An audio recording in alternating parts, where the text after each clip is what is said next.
이제 우리 다 같이 사도신경으로 신앙 고백하겠습니다.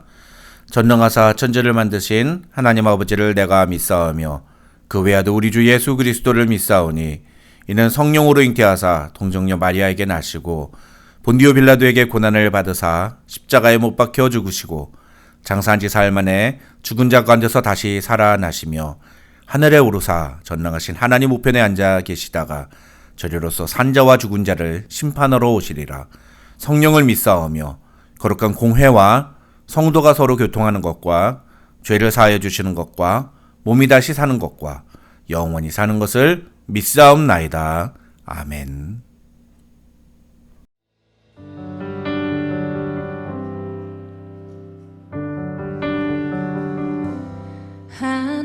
하나님의 사랑을 사모하는 자, 하나님의 평안을 바라보는 자, 너의 모든 것 창조하신 우리 주님이 너를 얼마나 사랑하시는지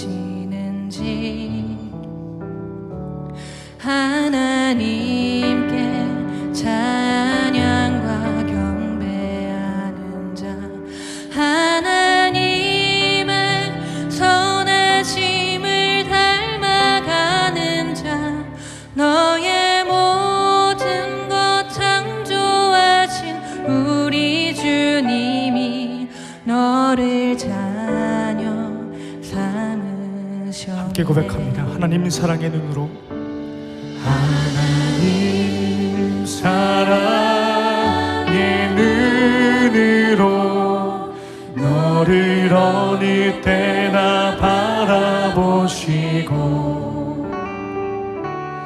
하나님 인자한 그로서 언제나 너에게 기울이시니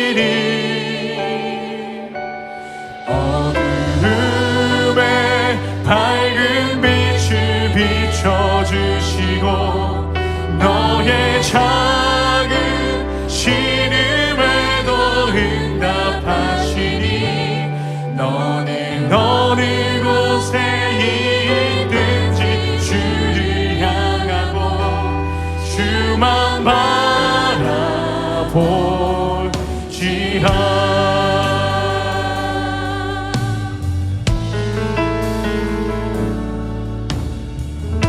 하나님의 사랑을 사모하는 자, 하나님의 사랑을 하나님의 평안을 바라보는 자, 하나님의 평안을 바라보는 자, 너의 모든 것 창조하신 우리 주님이 너를 얼마나 사랑하시는지 하나님께 찬양과 경배하는 자, 하나님께 찬양과 경배하는 자, 하나님의 선하심을 닮아가는 자, 너의 모든 것 창조하신 우리 주님이 너를 자녀 삼으. 아멘. 하나님 사랑의 눈으로, 하나님 사랑의 눈으로 너를 어느 때나 바라보시고 하나님 인자한 그로서 언제나 너에게 기울이시니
우리 시간에 한 번 더 기도하며 나아갈 때 주님 언제나 사랑의 눈으로 우리를 바라보시고 언제나 인자한 귀로서 우리에게 귀 기울여 주시는 주님을 이 시간 우리가 바라보게 하여 주시옵소서.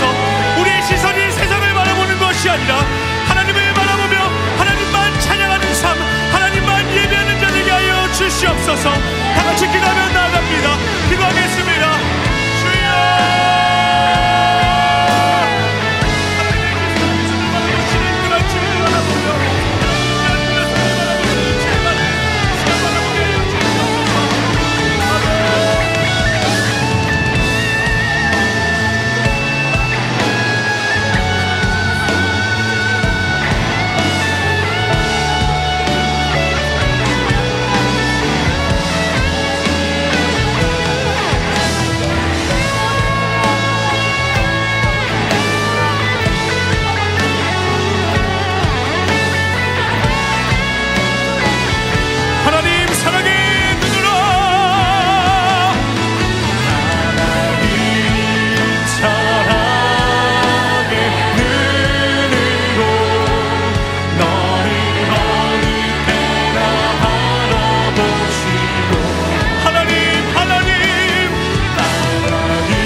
하나님 아버지 감사합니다. 오늘도 우리에게 귀한 시간 허락하여 주시고 수요 강단으로 함께 모일 수 있도록 허락해 주심을 감사합니다.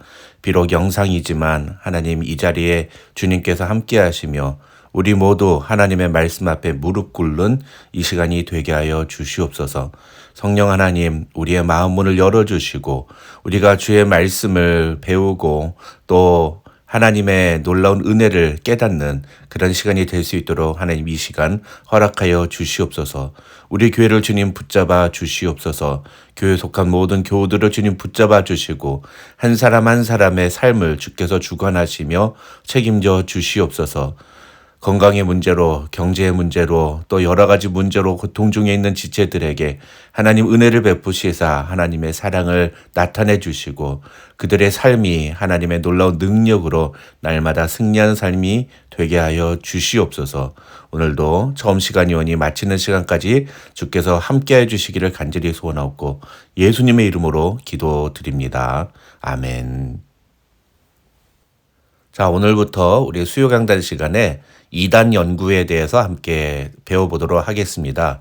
이단이란 무엇이고 어떻게 이단을 구별할 수 있는지에 대해서 함께 생각해 보도록 하겠습니다. 그리고 현재 활동하는 이단들 중에서 대표적인 이단들을 좀 자세하게 살펴봄으로써 무엇이 잘못됐는지를 우리가 분명하게 확인하는 그런 시간들을 갖도록 하겠습니다. 먼저 오늘은 이단에 대한 어떤 일반적인 개념에 대해서 좀 공부를 하도록 하겠습니다. 이단이나 무엇인가에 대해서 이야기를 하면 보통 많은 분들이 끝이 다르다 이렇게 얘기를 합니다. 왜냐하면 이단이라는 단어가 그런 의미를 갖고 있기 때문입니다. 한문으로 이단이라는 단어는 다를 이자와 끝단자를 사용합니다.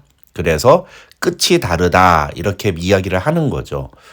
그런데 사실 이 끝단이라는 단어가 다른 의미도 갖고 있습니다. 그게 무슨 의미냐면은 바를단입니다. 바를단. 그래서 사실 이단이라는 말은 끝이 다르다는 의미라기보다는 바르지 않다는 의미라고 할 수가 있습니다. 정확하게 말하면 바른 것과 다른 것이 이단이다. 그렇게 이야기를 할 수 있다는 거죠. 이단은 그냥 겉모습이나 사용하는 용어 또 어떤 그 시스템이 비슷하게 보일 뿐이지 근본적으로 모든 부분이 다른 그런 종교라고 할 수가 있겠습니다. 그래서 이단을 규정할 때 우리가 가장 중요하게 봐야 되는 건 무엇이냐면 바로 기독교 신앙의 근본입니다. 이 근본이 다르기 때문에 이단이라고 말할 수 있는 거죠. 근본은 같은데 끝이 약간 다른 것, 그런 것들은 우리가 교단이라고 이야기를 합니다. 예를 들어서 감리교와 장로교는 처음 출발은 같습니다. 예수 그리스도로 출발하죠. 그런데 그 예수 그리스도를 믿는 신앙의 삶의 모습이 약간 다릅니다.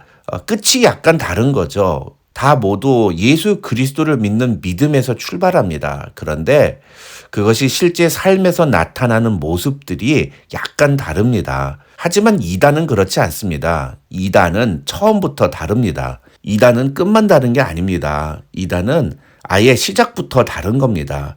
그들은 절대로 예수를 구주라고 인정하지 않습니다. 그래서 우리가 교단과 이단을 구분할 줄 알아야 되는 거죠. 옛날에는 이 작은 교단을 이단으로 여기는 사람들도 있었습니다. 옛날에 한국에서는 성결교 같은 작은 교단은 이단처럼 취급한 적이 있습니다. 하지만 성결교는 이단이 아니죠. 성결교는 교단이 다른 겁니다. 우리가 이 교단과 이단을 구분할 줄 알아야 됩니다. 그러면 어떻게 이단을 우리가 구분할 수 있느냐? 자세한 것은 우리가 다음 주에 다시 이 부분을 다루겠습니다만 먼저 간략하게만 설명을 드리면 저는 신앙생활에 있어서 가장 중요한 게 한 3가지가 있다고 생각을 합니다. 그 3가지가 뭐냐면 바로 목적과 가치와 태도입니다. 아니 신앙생활 하는데 이런 게 뭐가 중요하냐 이렇게 생각하는 분도 계시겠지만요. 사실 여러분 이거 정말 중요한 겁니다. 우리가 삶에서 어떤 목적을 가지고 살아가느냐, 내 삶의 목적이 무엇인가, 그게 신앙과 굉장히 밀접한 연관이 있습니다. 그 다음에 내 삶에서 정말 중요하게 여기는 것이 무엇인가, 그게 가치죠. 그게 value입니다. 그 value가 무엇인가를 보면 그 사람의 신앙이 보입니다. 그리고 마지막으로 그 사람이 살면서 보여주는 태도를 보면 그 사람의 믿음의 수준이 보입니다. 어떤 문제를 만날 때 혹은 다른 사람을 대할 때 그 사람이 어떤 태도를 보여주느냐를 보면 그 사람의 신앙의 성숙도가 보이기 마련입니다. 이 목적과 가치와 태도 이 3가지를 살펴보면 그 사람의 신앙의 수준과 또 그 사람의 근본이 보이기 마련입니다. 그런데 이단은 이 3가지 부분에 있어서 총체적으로 기존의 기독교 신자들과 다른 모습을 보여줍니다. 어떻게 그것이 다른지는 나중에 우리가 구체적으로 이단을 하나씩 분석할 때 그때 말씀을 드리도록 하겠습니다. 어찌됐건 이단이란 무엇인가를 이야기하면서 우리가 먼저 정리해야 될 것은 무엇입니까? 그것은 끝이 다른 게 아니다. 보통 알려져 있는 것처럼 기존의 기독교 신앙에서 조금 다른 것이 이단이 아니라 아예 근본적으로 다른 것이 이단이다. 우리의 기독교 신앙의 근본을 뒤흔들어 버리는 것이 바로 이단이다. 그렇게 이야기를 할 수 있다는 겁니다. 그래서 초대교회 교부라고 할 수 있는 이레니우스는 이단을 가리켜서 표준 교리에서 벗어난 신앙이다 이렇게 정의를 했고요. 또 어거스틴 같은 경우에는 하나님에 관한 잘못된 신앙이다 이렇게 설명을 했습니다. 자, 그렇다면 어원적인 근거를 좀 살펴보겠습니다. 이 성경에 나오는 이단이라는 단어는 헬라어로 하이레시스라는 단어입니다. 이 단어는 신약성경에서 파당 혹은 당파라고 번역이 되어 있습니다. 그래서 우리는 이 단어에 근거해서 이단이란 거짓된 교리를 근거로 기존 교리로부터 분리된 자들이라고 정의할 수 있습니다. 물론 그들의 뿌리가 기독교였을 수도 있습니다. 처음 시작은 기독교 신앙에서 시작이 됐을 수도 있습니다. 그러나 그들이 말하는 것은 성경과 또 기존 교리와 완전히 다른 것들입니다. 그리고 그것은 기독교 신앙을 뿌리부터 뒤흔드는 매우 위험한 주장들입니다. 자, 그렇다면 이제 이단에 대해서 성경은 뭐라고 이야기를 하고 있는가? 성경이 말하고 있는 이단에 대한 경고들에 대해서 우리가 좀 하나씩 살펴보도록 하겠습니다. 먼저 고린도후서 11장 4절 말씀을 보시면은요. 만일 누가 가서 우리가 전파하지 아니한 다른 예수를 전파하거나 혹은 너희가 받지 아니한 다른 영을 받게 하거나 혹은 너희가 받지 아니한 다른 복음을 받게 할 때는 너희가 잘 용납하는구나 라고 말합니다. 이 이단에 대한 바울의 경고의 메시지인 거죠. 여기서도 보면 다른 예수, 다른 영, 다른 복음을 이야기를 합니다. 이게 이단이라는 거죠. 이단은 결코 끝이 다른 게 아닙니다. 이단은 완전히 다른 겁니다. 다른 예수를 전하는 거고요. 다른 영을 전하는 거고요. 다른 복음을 가르치는 겁니다. 갈라디아서 1장 6절부터 9절 말씀을 또 보겠습니다. 그리스도의 은혜로 너희를 부르신 이를 이같이 속기 떠나 다른 복음을 따르는 것을 내가 이상하게 여기노라. 다른 복음은 없나니 다만 어떤 사람들이 너희를 교란하여 그리스도의 복음을 변하게 하려 함이라. 그러나 우리나 혹은 하늘로부터 온 천사라도 우리가 너희에게 전한 복음 외에 다른 복음을 전하면 저주를 받을지어다. 우리가 전에 말하였거니와 내가 지금 다시 말하노니 만일 누구든지 너희가 받은 것 외에 다른 복음을 전하면 저주를 받을지어다. 이렇게 이야기를 합니다. 여기서도 중요한 게 뭡니까? 다른 복음, 이게 이단인 거죠. 그렇게 다른 복음을 전하는 자에 대해서 바울은 뭐라고 얘기합니까? 저주를 받을지어다 라고 얘기를 합니다. 여러분, 그런데 우리가 이 다른 복음과 다른 설교는 구분할 수 있어야 합니다. 설교가 다른 것은 얼마든지 가능합니다. 그것은 이 성경이 말하고 있는 내용을 다른 관점에서 해석을 하는 것입니다. 그런데 다른 복음은 아예 근본적으로 성경이 말하는 것과 다른 것을 이야기하는 겁니다. 성경이 제시하는 것과 완전히 다른, 그래서 그것이 우리로 하여금 하나님으로부터 멀어지게 만들고 또 예수 그리스도를 내 삶의 구주로 인정하지 못하게 만드는 그런 가르침, 그것이 이단의 가르침이라는 거죠.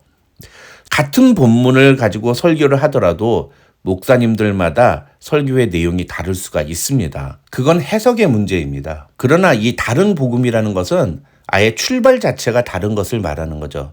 그래서 우리가 아까 처음에 이단이란 무엇인가에 대해서 이야기를 할 때 정의를 내렸습니다. 이단이란 끝이 다른 게 아니라 근본이 다른 거다. 바른 것과 다른 것이다 라고 말씀을 드렸죠. 이게 굉장히 중요한 개념입니다. 해석은 다를 수가 있습니다. 그건 원본을 건드리지 않아요. 그런데 이단은 원본을 건드립니다. 그게 가장 큰 문제인 거죠.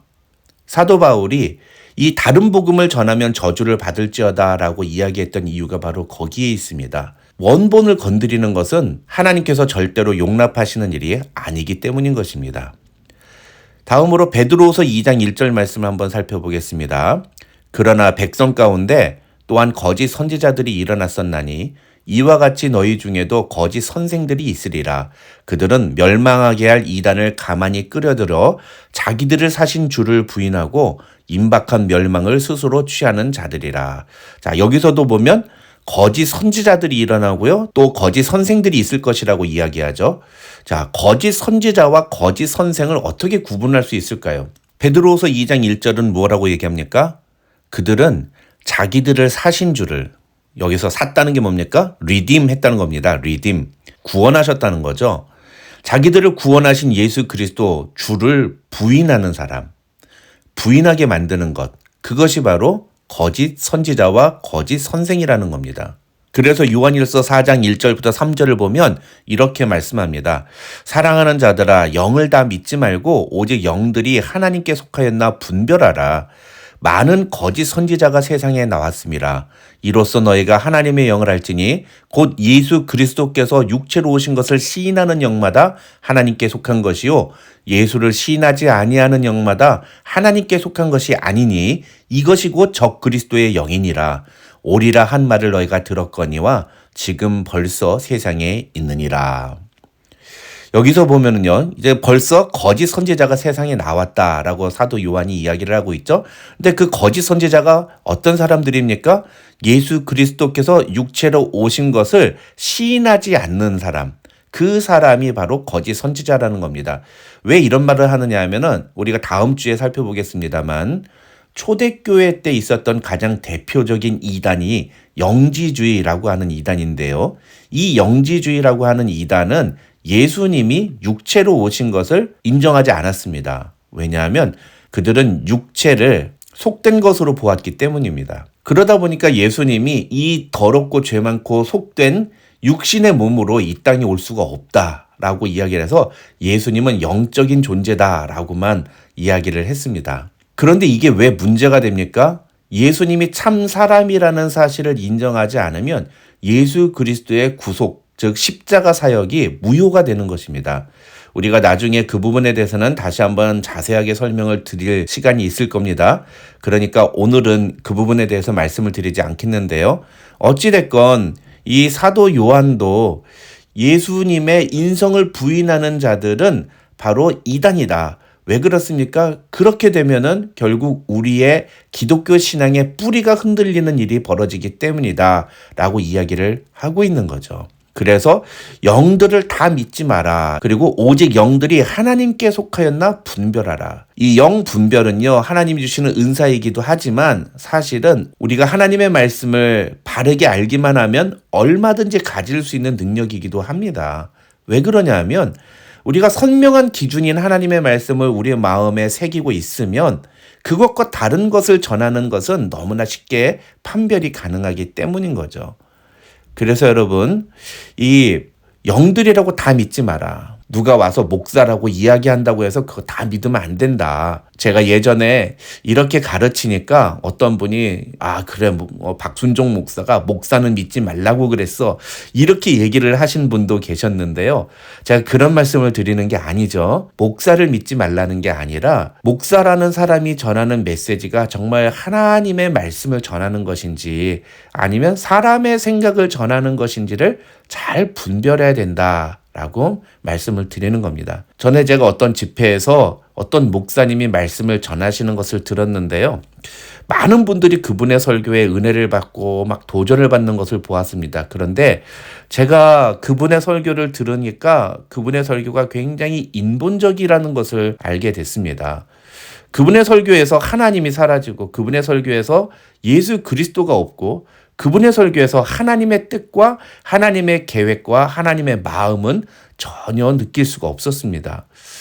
그런데 많은 분들이 그 설교를 들으면서 굉장히 은혜를 받았다고 말씀하시는 것들을 제가 경험한 적이 있습니다. 참 위험한 일인 거죠.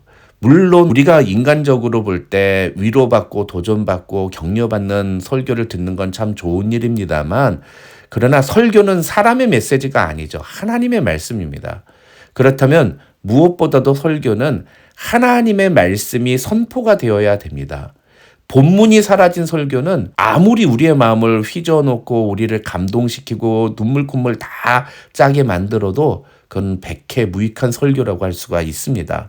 그러나 한마디의 말로 어눌하게 심지어 써놓은 글을 원고를 읽는 설교라 할지라도 그것이 본문에 있는 메시지를 전달하는 것이라면 우리는 그 말씀 앞에 무릎을 꿇어야 되고 그 말씀을 들으려고 해야 되고 그 말씀 앞에서 우리 자신을 발가벗고 그 말씀 앞에 회개하는 그런 반응을 보여야 되는 것입니다. 자, 그 다음으로 마태복음 24장 5절과 23절부터 26절까지 말씀을 살펴보겠습니다. 먼저 마태복음 24장 5절입니다. 많은 사람이 내 이름으로 와서 이르되 나는 그리스도라 하여 많은 사람을 미혹하리라. 여기서 보면 또 다른 종류의 이제 이단이 나오죠. 이제 다른 복음을 전하는 것에서 넘어서서 자기가 그리스도라고 주장하는 존재들이 나온다는 겁니다. 초기에 초대교회 때의 이단은요, 자기를 그리스도라고 얘기하지 않았습니다. 그들은 기독교 신앙의 근본적인 교리와 다른 메시지들을 전했습니다. 그러다가 점점 내가 그리스도라고 주장하는 사람들이 나오기 시작한 겁니다. 또 23절부터 26절을 보겠습니다. 그때의 사람이 너희에게 말하되 보라 그리스도가 여기 있다 혹은 저기 있다 하여도 믿지 말라.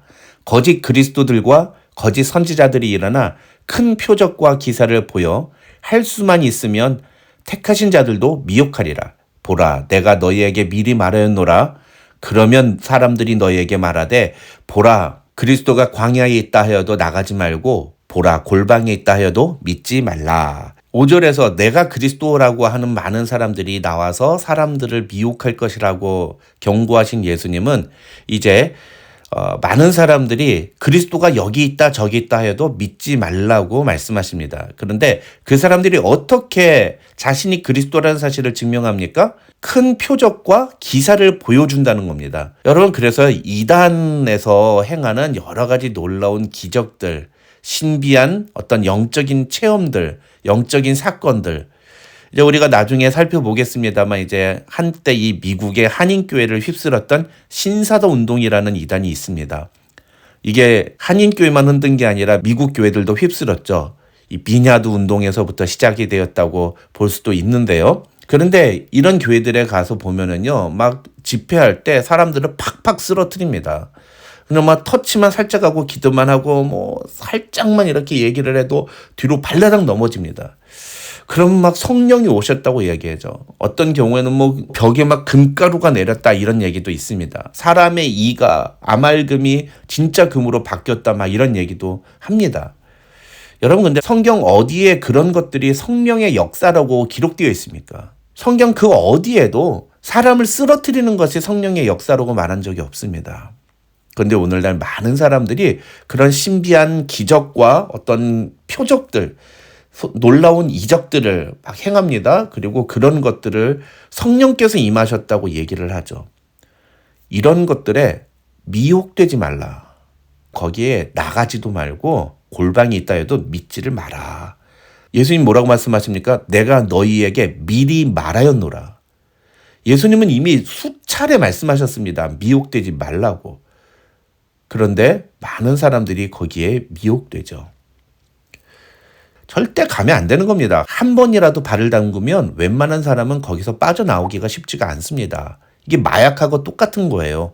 여러분, 마약을 한 번 하면 어떻게 됩니까? 끊어집니까? 절대로 못 끊습니다. 이단도 마찬가지예요. 아무리 신비하고 아무리 대단하다고 난리 법석을 피워도 절대로 거기에 가면 안 되는 겁니다. 애초에 거기에 미혹되면 안 되는 겁니다. 예수님은 그것을 우리에게 미리 말씀하셨습니다. 이것을 꼭 기억해야 됩니다. 요한이서 1장 7절부터 11절 말씀을 살펴보겠습니다. 미혹하는 자가 세상에 많이 나왔나니 이는 예수 그리스도께서 육체로 오심을 부인하는 자라. 이런 자가 미혹하는 자요 적그리스도니 너희는 스스로 삼가 우리가 일한 것을 잃지 말고 오직 온전한 상을 받으라. 지나쳐 그리스도의 교훈 안에 거하지 아니하는 자는 다 하나님을 모시지 못하되 교훈 안에 거하는 그 사람은 아버지와 아들을 모시느니라. 누구든지 이 교훈을 가지지 않고 너희에게 나아가거든 그를 집에 들이지도 말고 인사도 하지 말라. 그에게 인사하는 자는 그 악한 일에 참여하는 자임이라. 자, 여기서 보면 뭐라고 얘기합니까? 우리는 스스로 삼가해서 우리가 일한 것을 잃지 말고 온전한 상을 받아야 된다. 여기서 우리는 사도들을 의미합니다. 사도들이 일한 것이 무엇입니까? 복음을 전한 것이죠. 사도들이 열심히 복음을 전한 것을 잃지 말고 온전한 상을 받아야 한다는 겁니다. 이게 무슨 말입니까? 복음을 분명하게 붙잡고 바른 복음, 바른 진리의 말씀을 항상 마음에 새기고 있어야 된다는 거죠. 좀 더 쉽게 그냥 간단하게 말씀을 드리면 진짜를 갖고 있어야 된다는 겁니다. 진짜가 무엇인지를 알아야 된다는 겁니다. 그러면 가짜가 보인다는 거예요. 지금은 하지 않는다고 제가 들었는데요. 여러분, 한때 한국은행에 입사를 하면요, 신입사원들이 한 달 동안 지폐만 세게 했다고 합니다. 그렇게 한 달 동안 계속 지폐를 세면서 진짜 지폐의 감각을 익히게 하는 겁니다. 그러다가 몰래 위조 지폐 하나를 집어넣어서 그 위조 지폐를 찾아내면 그러면 돈 세는 것을 그만두게 했다고 합니다. 진짜 돈을 계속 세다 보면 가짜 돈이 들어갔을 때 그 감촉을 구분해낼 수 있다는 거죠. 여러분, 이단에 대해서 우리가 공부를 할 때요, 사실은 이단이 무엇이 다른가를 배우는 것도 굉장히 중요한 일이지만 정말 중요한 건 무엇이냐면은 진짜 복음이 무엇인가를 바로 하는 것입니다. 그런데 이것이 사실 굉장히 심각한 일이거든요.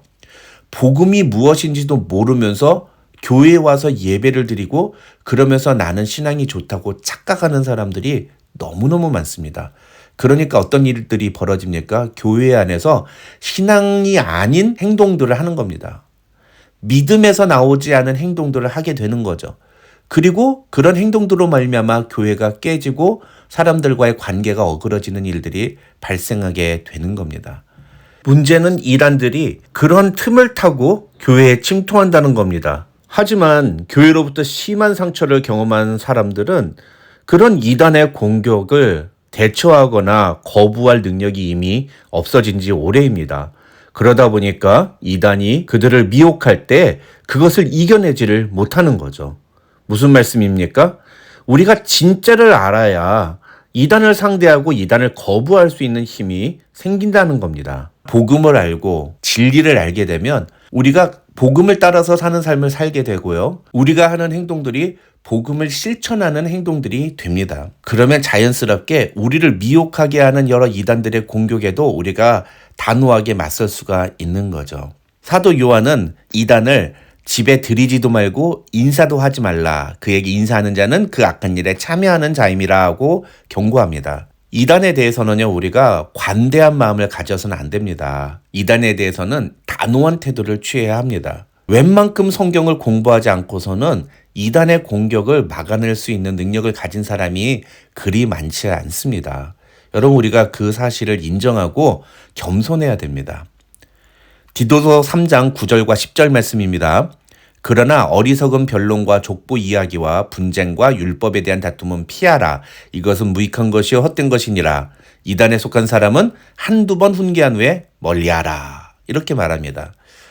먼저 어리석은 변론과 족보 이야기와 분쟁과 율법에 대한 다툼, 이것이 바로 이단과의 논쟁을 말하는 거죠. 이런 것도 어떻게 하라고요? 피하라. 논쟁에서 이겨라 라고 이야기하지 않습니다. 이러한 다툼은 피하라고 합니다. 왜 그렇습니까? 이런 것들은 무익한 것이요 헛되기 때문입니다.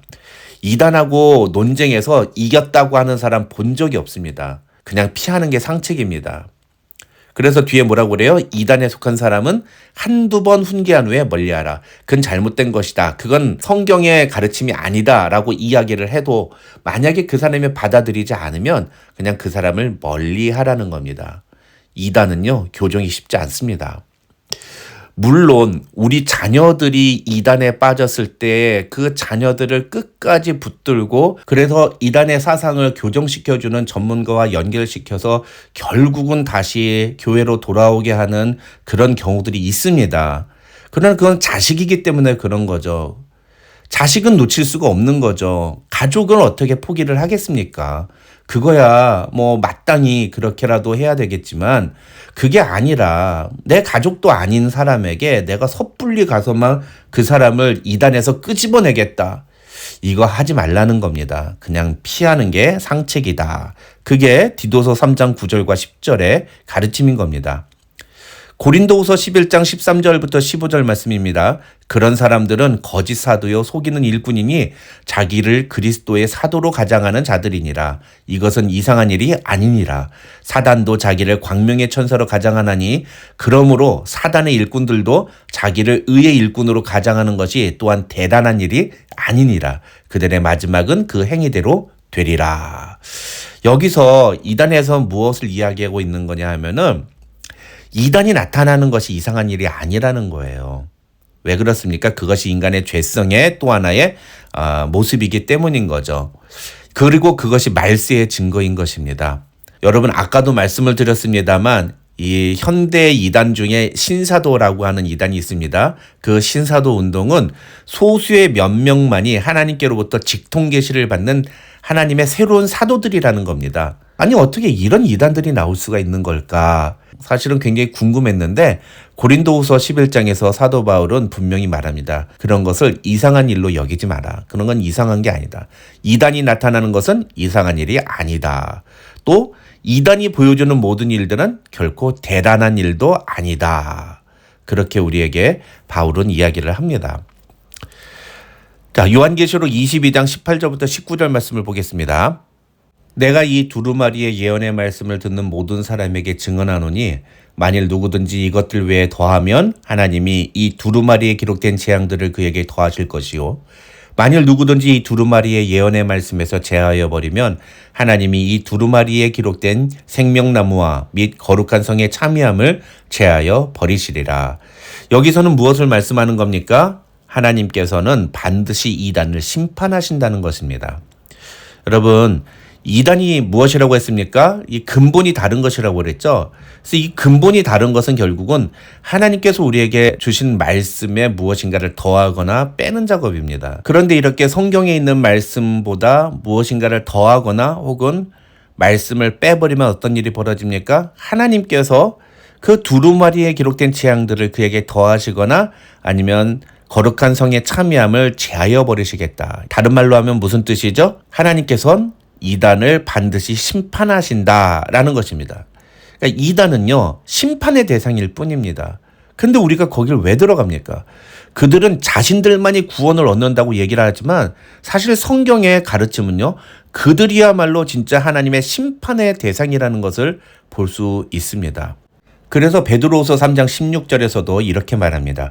또 그 모든 편지에도 이런 일에 관하여 말하였으되 그 중에 알기 어려운 것이 더러 있으니 무식한 자들과 굳세지 못한 자들이 다른 성경과 같이 그것도 억지로 풀다가 스스로 멸망에 이르느니라. 이단의 행동들은요, 스스로 멸망에 이르는 것입니다. 여러분, 우리가 이런데 가담하거나 우리가 이런 어리석은 일에 미혹되어서는 안 되겠습니다. 오늘 말씀의 결론을 한 문장으로 우리가 내린다면 무엇이라고 말할 수 있을까요? 진짜를 알아야 가짜를 구분할 수 있다라고 우리가 정리를 내릴 수 있을 것 같습니다.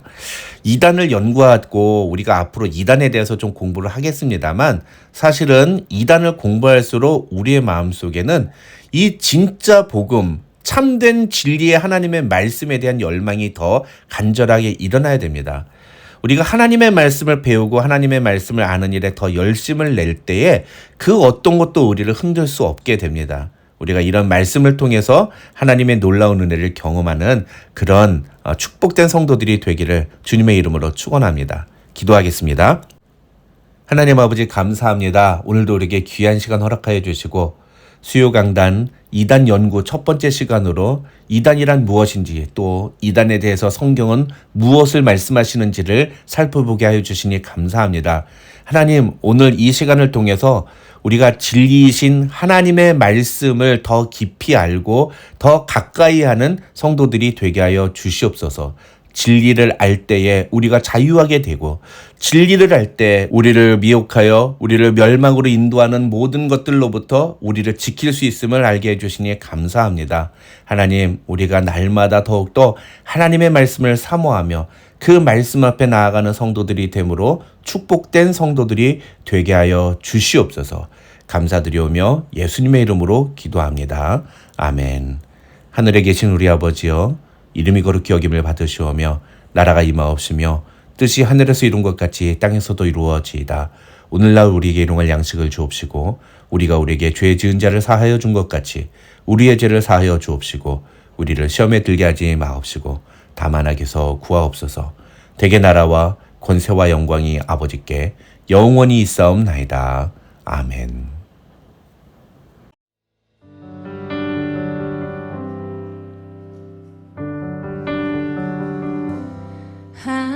하나님의 사랑을 사모하는 자, 하나님의 평안을 바라보는 자, 너의 모든 것 창조하신 우리 주님이 너를 얼마나 사랑하시는지 하나님께 찬양과 경배하는 자, 하나님의 선하심을 닮아가는 자, 너의 모든 것 창조하신 우리 주님이 너를 자녀 삼으셨네. 함께 고백합니다. 하나님 사랑의 눈으로 하나님 사랑의 눈으로 너를 어느 때나 바라보시고 하나님 인자한 그로서 언제나 너에게 기울이시니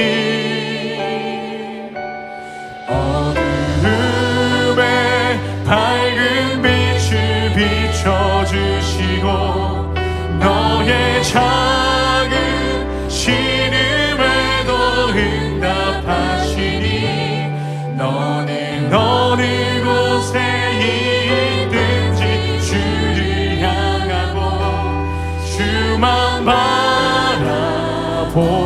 바라볼지라.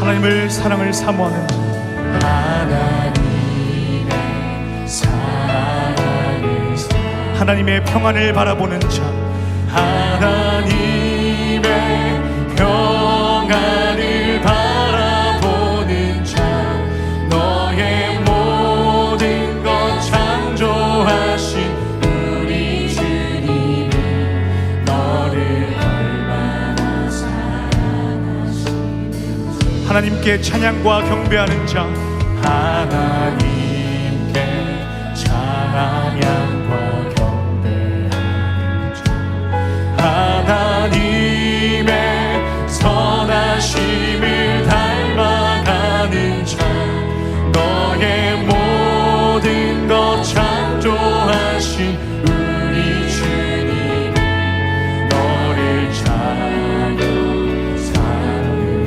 아멘. 하나님 사랑의 눈으로 하나님 사랑의 눈으로 너를 어느 때나 바라보시고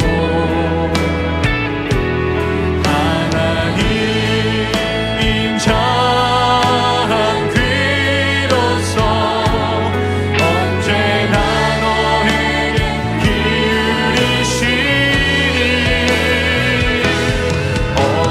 어두움에 밝은 빛을 비춰주시고 너의 작은 신음에도 응답하시니 너는 어느 곳에 있든지 주를 향하고 주만 바라보지. 하나님 사랑의 눈으로 하나님 사랑의 눈으로 너를 어느 때나 바라보시고 하나님 인자한 귀로서 하나님 인자한 귀로서 언제나 너에게 기울이시니 어둠에 밝은 빛을 비춰주시고 너의 작은 신음에도 응답하시니 너는 어느 곳에 있든지 주를 향하고 우리 시간에 한 번 더 기도하며 나아갈 때 주님 언제나 사랑의 눈으로 우리를 바라보시고 언제나 인자한 귀로서 우리에게 귀 기울여주시는 주님을 이 시간 우리가 바라보게 하여 주시옵소서. 우리의 시선이 세상을 바라보는 것이 아니라 하나님을 바라보며 하나님만 찬양하는 삶, 하나님만 예배하는 자 되게 하여 주시옵소서. 다 같이 기도하며 나아갑니다. 기도하겠습니다. 주여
주만 바라볼지라.